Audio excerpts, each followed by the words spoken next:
ay kasama ko pa sa Senate of the Philippines. Ang aking kaibigan, ang aking kumare, Senador Amy Marcos.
Hindi dahil ako'y natatakot sa inyo, kundi dahil nalulungkot po ako.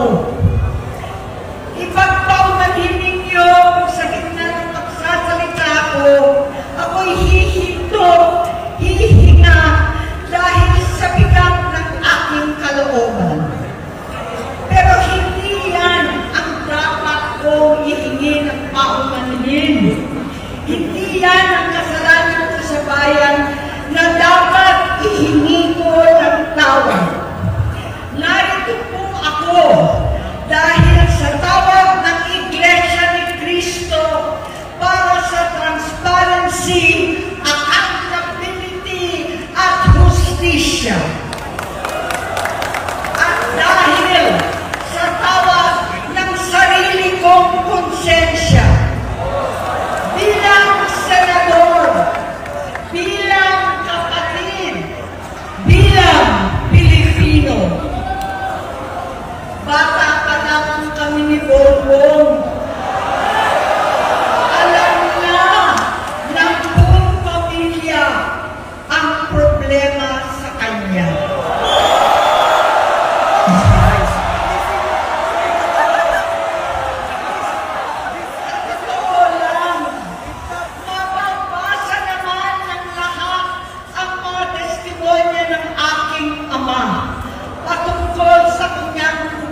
Lumabas ang pangalan ni Bongbong sa listahan.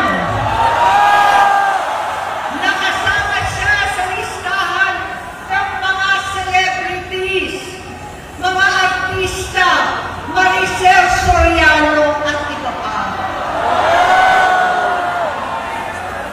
Masinsinan kong kinausap si Pangulong Rodi. Halos manikluhod ako. Sinabi ko ayon sa kapulisan, dapat usigin ang mga pusher at saka na lamang sagipin ang mga user. Naligtas si Bongbong. Labis ang takot ko at pag-aalala.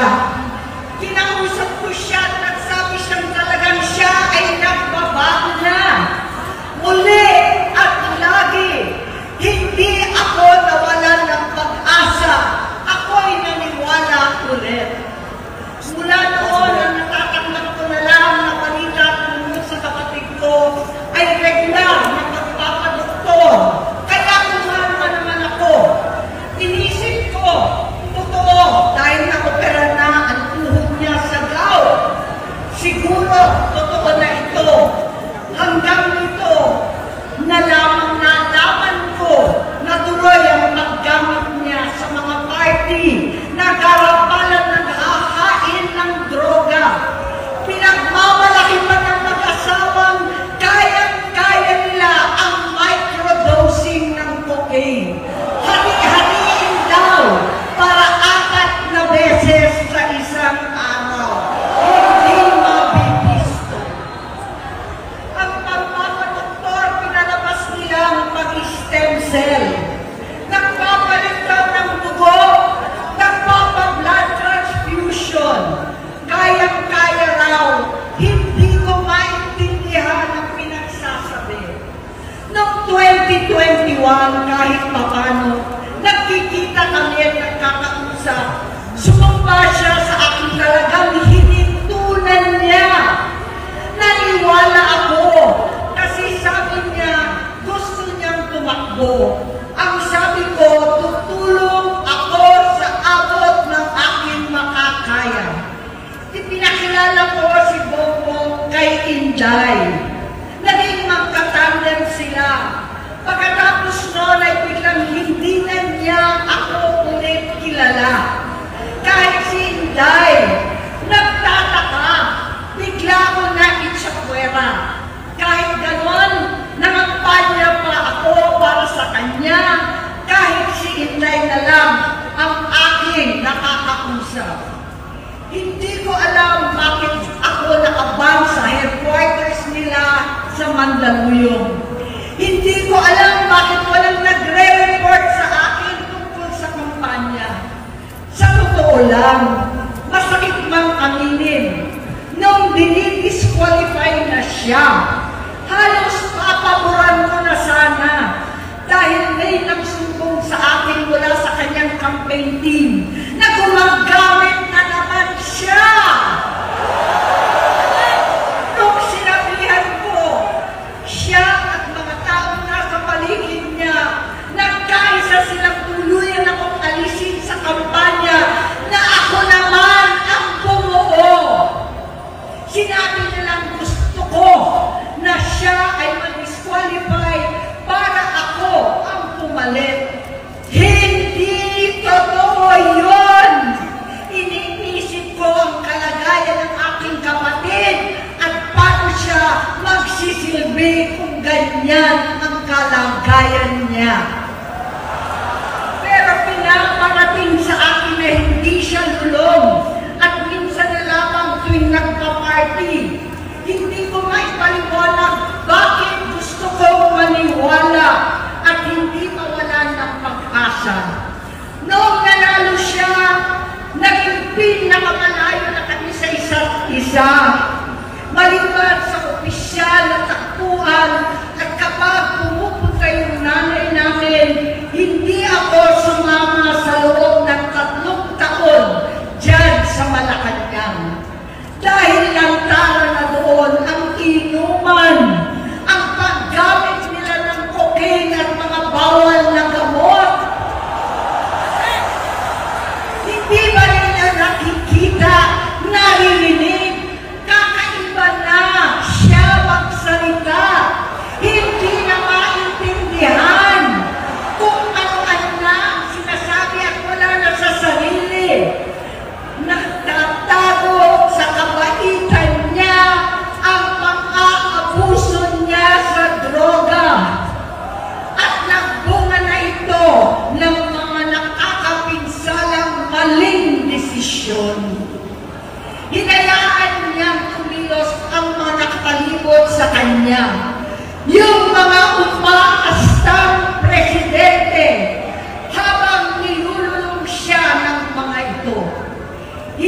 hindi na kami nagkausap. Sa harap ng publiko, pinipilit ko magmukha kaming maayos. Pero wala na kaming koneksyon. Hindi ko hinihiling na maunawaan ninyo ako, lahat kayo. Sa palagay ko, ang makakaunawa lamang sa akin ay ang mga pamilya may pinagdaanan sa adiksyon, sa inom, sa sugal, sa alak, sa bisyo, higit sa lahat, sa droga. Pag hindi ko siya nakakasama, buong aking loob na ipasok sa institusyon. Ipagamot, iparihab ko na yan. Pero, tuwing maghaharap kami noon, hindi kaya ng aking kalooban na gawin yon. Tuwing magsasabi siya sa akin na magbabago na siya, hindi ko siya kayang tiisin. Hindi ko kayang ipagkait sa kanya pagkakataon at pagbabakasakali, umaasa ako at laging nananalangin na sana, oo nga, nagbago na siya. Hanggang dumating ang 2024 at 2025, yung bisyo niya na ang dahilan ng pagbahak ng korupsyon, kawalang direksyon, at maling-maling mga desisyon. Walang accountability, wala nang hustisya. Hindi na niya alam ang nangyayari. Hindi na pinapaalam sa kanya ang mga pangyayari. Sinamantala ng mga ito ang paggamit niya ng droga. Kinangkam na nila ang kaban ng bayan, habang ang mga dating tumatawag sa amin ng magnanakaw ay nakakita ng pagkakataon sirain ang lahat. Nagagamit na nila si Bongbong para sirain si Inday. Itinutulak pa nila si Bongbong at ang bayan sa bangin para umastang tagapagligtas. Mula sa pagtraidor at pagpapahamak kay VP Inday, sa confidential funds na tutuusin ang galing naman sa opisina ng Pangulo, hanggang sa pagpadukot sa dating Pangulong Duterte para itago na lamang sa ibang bansa. Ang kabaitan ni Bongbong ay naging kalupitan. Karapalan ng pagtatakip sa kanya ng mga nasa Congress, sa Senado, mga miyembro ng kabinete. Kitang-kita na ng taong bayan, wala nang puwang ang kahihiyan. Para bang nauulit ang bangungot ng kasaysayang dinanas namin noon. 68 years old po ang tatay ko nung pinatalsik sa pwesto. 68 years old na rin si Bongbong ngayon. November 17 din, noong 2021, nung nakumbinsi ko si Inday na magbise kay Bongbong. November 18 po, bukas, ang ikatlong araw natin. Siyam na taon na nakakaraan, saktong November 18 pa talaga, na pinatiting ni Pangulong Duterte ang tatay ko sa libingan ng mga bayani. Halo-halo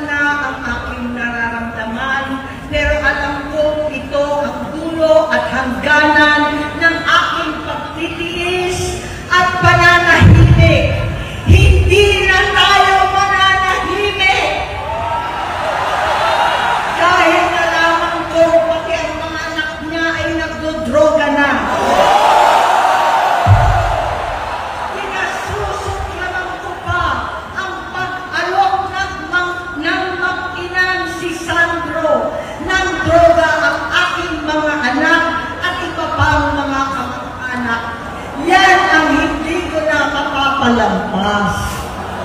Sa loob ng halos 4 na dekada, wala akong ibang pinangarap kundi maipakita sa sambayanan na hindi kami masamang tao. Hindi masama ang pamilya Marcos. Gusto kong ibangon ang dangal ng aking ama. Sa pamamagitan ng nagpagtatrabaho para sa bayan, sinikap kong maging mabuting gobernador, tinatawan, senador. Hindi ako halos nagpapahinga para makapag-iwan sana ng legasiya na kapag sinabing Marcos, nabawi na namin ang tingin sa nakaraan. Ngunit sa kagustuhan kong maging responsableng anak, matupad ang pangako ko sa aking ama.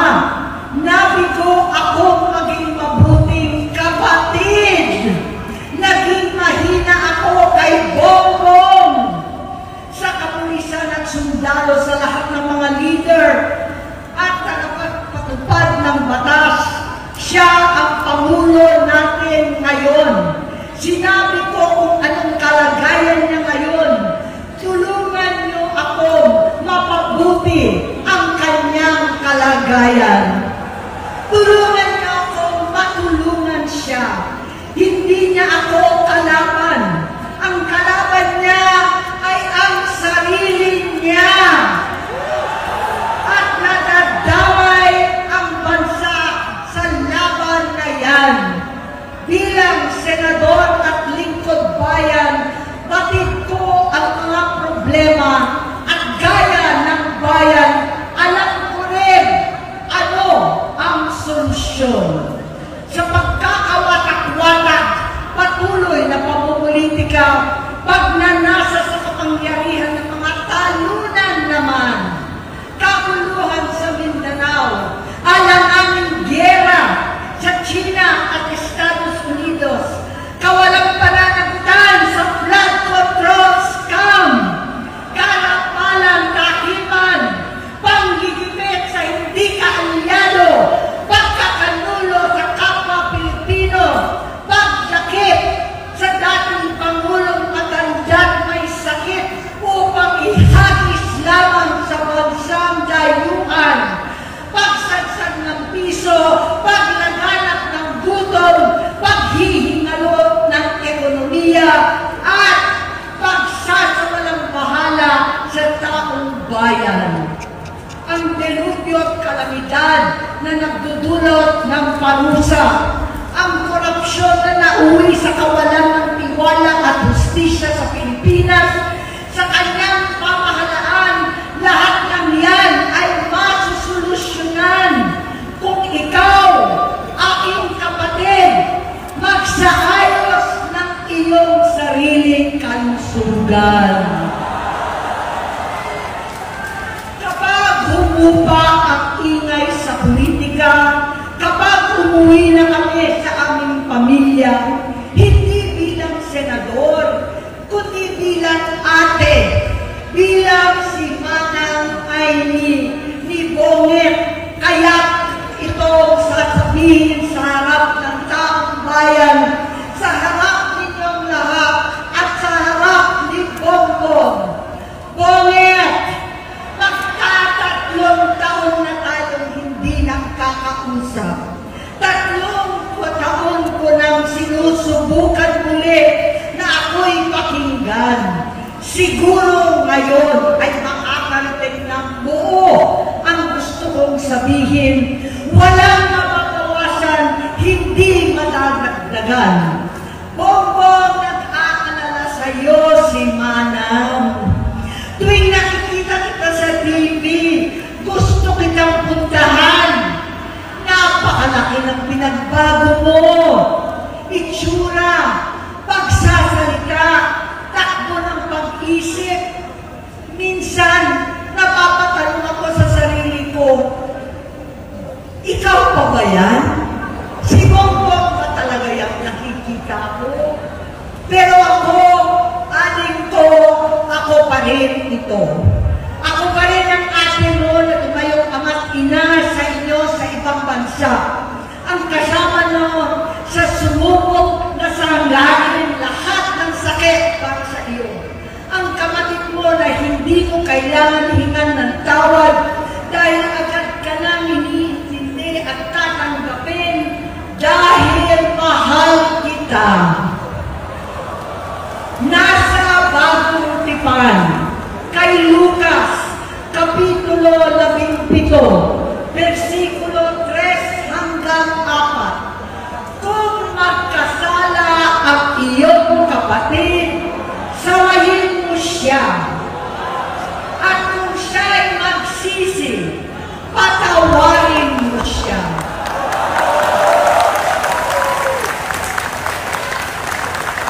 Tama na, adik ko. Tapusin mo na ang paghihirap mo at ng bayan.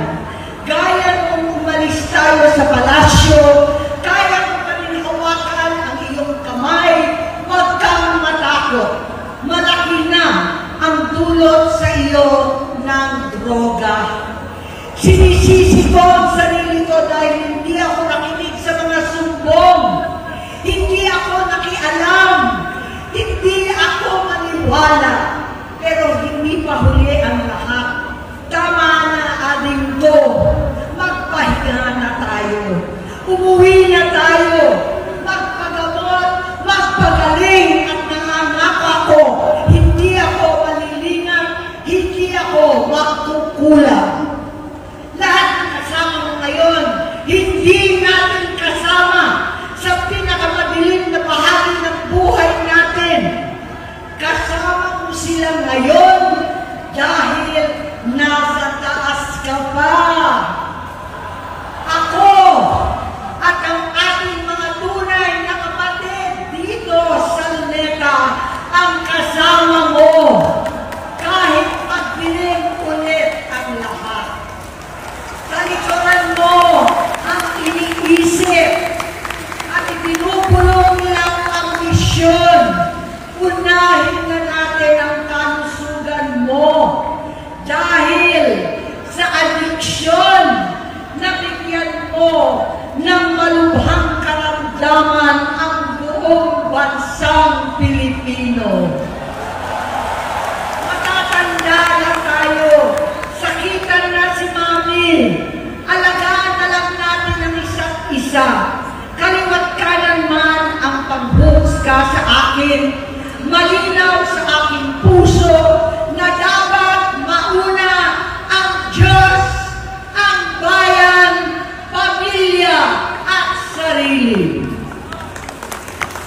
Hanggang sa mga oras na ito, Bonget, gusto ko malaman mo na hindi na sinusubuan. Hindi ko kakayanin kung mapapahamak ka. Kaya hinihingi ko na tayo'y umuwi na, mamahinga alang sa iyong kalusugan. Kaya ko mabigo at mawala sa iyo ang posisyon, pero hindi ko kayang mawala ka sa amin. Ayusin mo ang sarili mo. Magpagamot, alisin ang droga sa iyong sistema. Wala akong ibang gusto kundi gumaling ka, malagpasan natin ito muli. Dahil wala akong ibang hinahangad bilang ate, kundi maging masaya ka, maging ligtas sa panganib, malusog, matagumpay sa buhay. Itama ang mali, labanan ang adiksyon, at ako hindi kailanman aalis sa iyong tabi. Susuporta at hindi titigil manalangin kasama ninyo dito sa Luneta at sa buong mundo. Dahil iyon naman ang tungkulin at ibig sabihin ng salitang kapatid, kapatid, mabuhay kayo, kapatid. Maraming salamat po.